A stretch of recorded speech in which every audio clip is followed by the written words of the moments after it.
portraying to be one of the tough women in rock and roll? It's not an image at all, you know. Like sometimes when we do photo sessions, they ask me, what kind of image are you trying to project? There isn't any image. For me, I mean... Joan Jett's story reads like rock and roll folklore. In 2015, when she finally strode on stage at the Rock and Roll Hall of Fame ceremony to accept her plaque, the leather-clad singer was already a living legend, but she looked back on a life that never played by anyone's rules.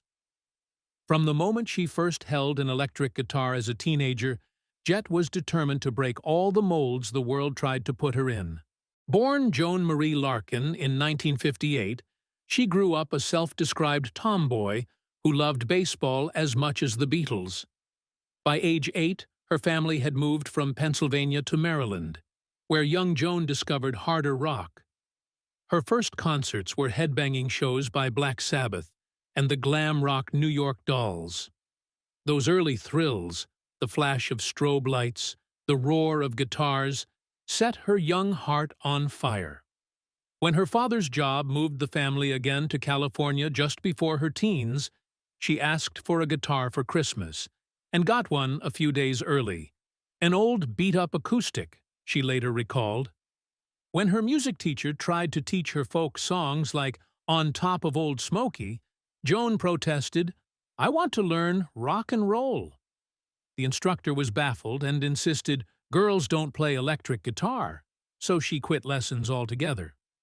Armoring herself with a ripped leather jacket and inspired by the girl boss swagger of Susie Quatro, and began sneaking into L.A. clubs on the Sunset Strip, soaking up glam rock and punk. Though her parents had divorced and her home life was in flux, Joan found solace on stage.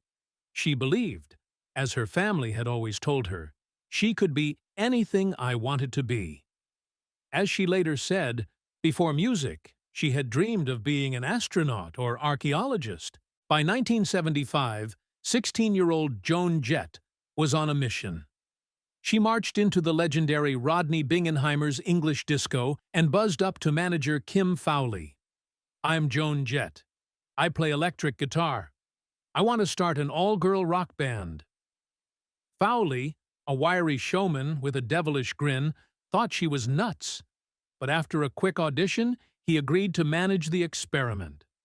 Soon, Joan and drummer Sandy West recruited a couple more teen girls, singer Cherie Currie, guitarist Lita Ford, and bassist Jackie Fox, and the Runaways were born. They were a five-piece rebel force, teenage girls who shredded guitars, snarled lyrics about sex and drugs, and wore fishnet stockings and leather-like battle armor. Their debut single, Cherry Bomb, co-written by Jett at age 16, exploded out of the gate. A snarl of defiance, "Hey, will you listen to my story?" that announced the Runaways had arrived. But from the beginning, the Runaways were treated like novelty.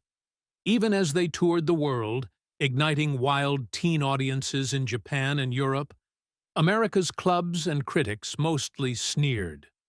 At home, they were taunted with booze and bottles. Joan remembered crowds calling them sluts and spitting on stage. After shows, she'd sometimes break down crying out of frustration. They could play as well as or better than many male bands they opened for. The girls were rarely paid fairly, and in later years, stories emerged of dark incidents. Joan briefly picked up the mic herself, but by 1979 the Runaways were exhausted and broke up. Left alone in the wreckage of that first dream, Joan hit a low point. She moved to London, a punk epicenter at the time, and jammed with ex-Sex Pistols Steve Jones and Paul Cook, just to keep busy, but the spark was dimming. Instead of giving up, she channeled her anger. "The Runaways broke up and I fell into a depression," she said later. But then came Kenny Laguna, an upbeat producer who would become her manager and songwriting partner. Together they decided Joan wouldn't fade away quietly. And in 1980, they released a self-titled album on Joan's own imprint, later rebranded Bad Reputation. Major labels had all turned her down, 23 of them, she recalled, but they sold cassette tapes out of the trunk of Kenny's car and directly to fans after shows. That scrappy independence was Joan's salvation. Her song Bad Reputation, as blunt a title as she could muster, gave voice to her ordeal. "I don't give a damn about my bad reputation," she growled, defiantly shrugging off naysayers. While watching an English TV special, Joan was struck by a bluesy rocker she didn't recognize. "I Love Rock and Roll" by a minor band called the Arrows. Sensing its huge potential, she covered it with her band, the Blackhearts. By 1982, she was 23 and headlining big tours. MTV loved her. Black leather, spiky hair, tomboy swagger, a sneer that spelled trouble.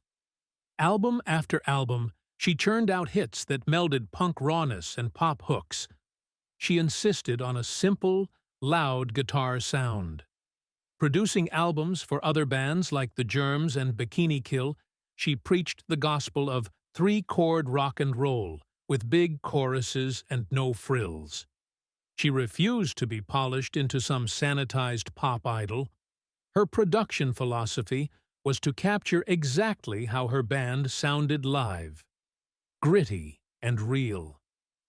Even as a rock veteran, she never quit fighting injustice. Early in her career, she'd chafed at sexism in the industry, and later she turned that frustration outward.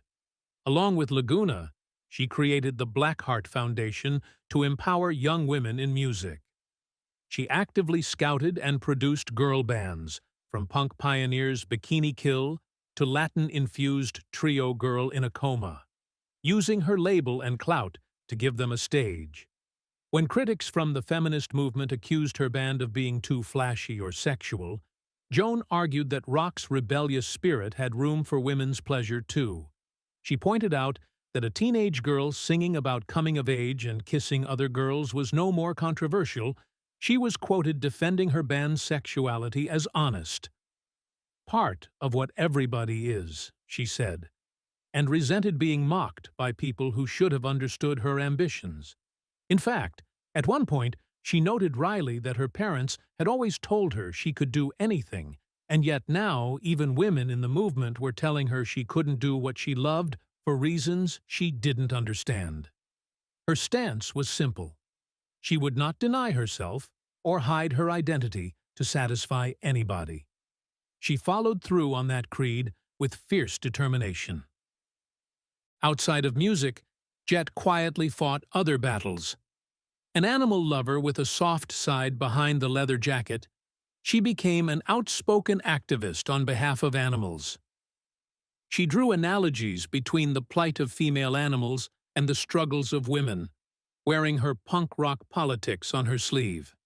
At home, she filled up her Long Island farm with rescue dogs, living her convictions off stage. While some rock icons faded into nostalgia, Joan used her legend to champion causes, benefit concerts, messages of empathy, and setting an example for younger fans. By her 60s, it was clear Joan Jett had endured where many of her peers had vanished. She put out steady albums on her Blackheart Records label, an acoustic record change-up in 2022, a new EP Mindsets in 2023, proving she still had something to say, still commanded riffs that sounded as urgent as ever. When Rolling Stone ranked rock's greatest guitarists in 2003, she was one of only 2 women on the list, alongside Joni Mitchell.